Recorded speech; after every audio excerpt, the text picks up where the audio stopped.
And it's been great to hear that long wind philosophy during the commentary. Kath Bishop, one of the most influential opinion formers, not just in rowing or in sport, but generally in the world, with her amazing book, The Long Win. And can't tell you how excited I am to be here with Jack Bowman, the start of the Wargrave Challenge Cup for Women's Club 8s.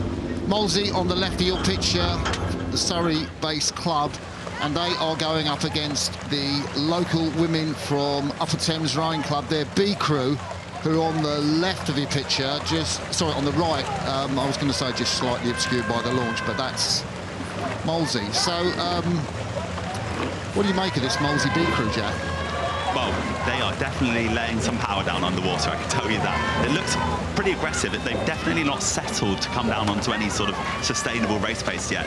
They want to get some space between them and Upper Thames. Yeah, completely so. It's a nice, easy flow out there. Megan Hewison in the stroke seat, third at the NCAAs with the University of Tennessee. I think they call them the Volunteers.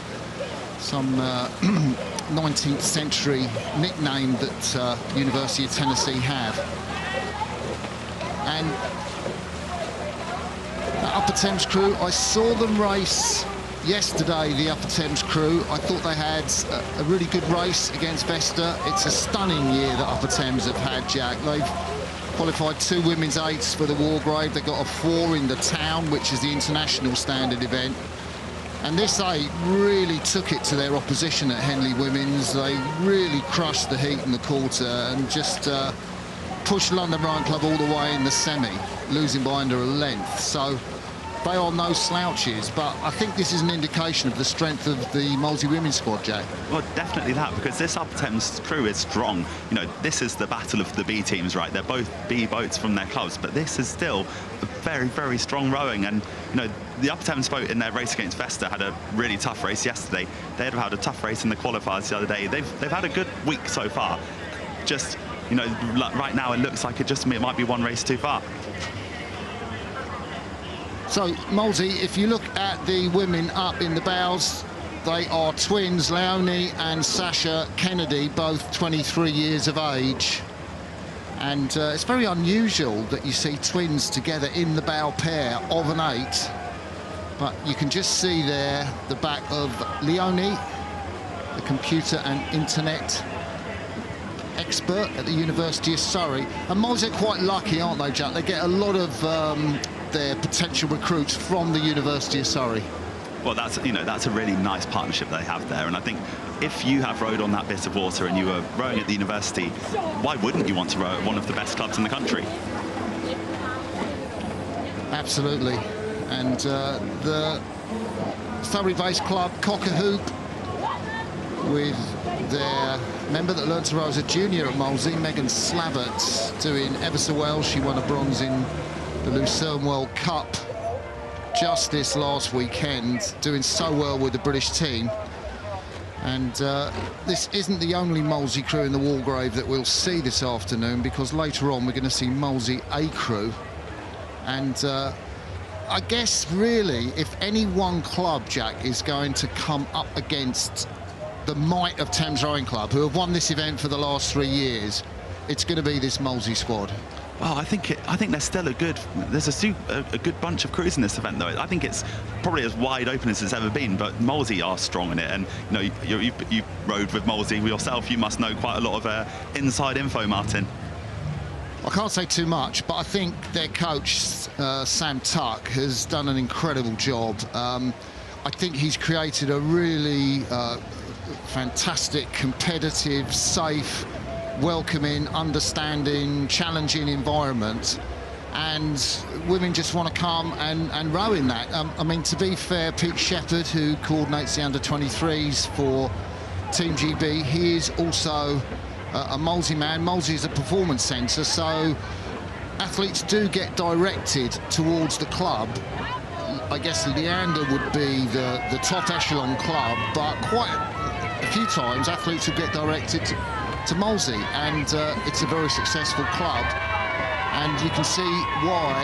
Molesey Boat Club there, just coming under our drone, have a clear lead over the women from Upper Thames Rowing Club B crew. What I saw just from the side shot we had before, what they're doing so nicely is their hands are never stopping moving. When they get to the finish of the stroke, you can see a really nice kind of tap down around the finish, really beautiful shape they're making, which I think helps just push those finishes away. You get an extra sort of half a foot per stroke.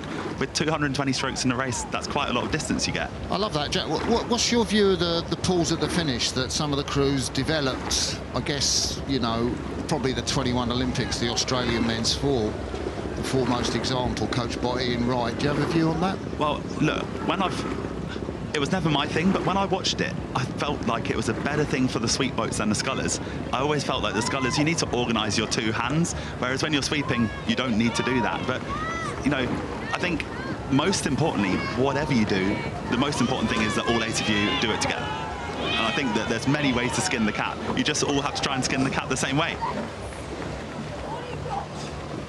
So we've got Upper Thames B crew on the left of your picture. They won yesterday's encounter with Vesta. I think this is the first time down the track for the Molesey B crew.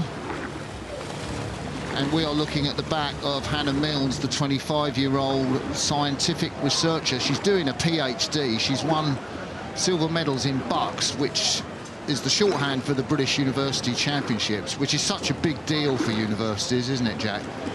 It's one of the biggest days out. You know, these athletes, when they race at Bucks, they'll sort of do 6, 7, 8 competitions in one weekend. They are constantly in a boat.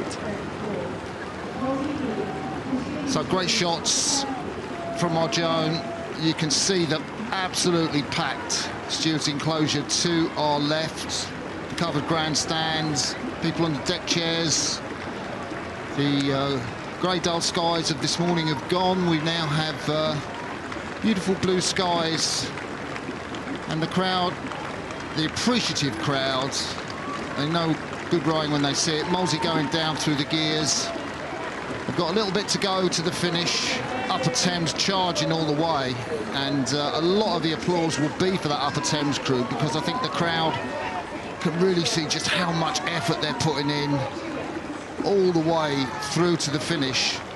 But as we come up, it is Molesey's B crew who are the stronger of the two, crossing the line first in this heat of the Wargrave Challenge Cup. And just ahead of us in the commentary box, blown by the tailwind, Upper Thames Rowing Club B crossed the finish line. So the result of that race of the Wargrave, Molesey Boat Club B beat Upper Thames Rowing Club B.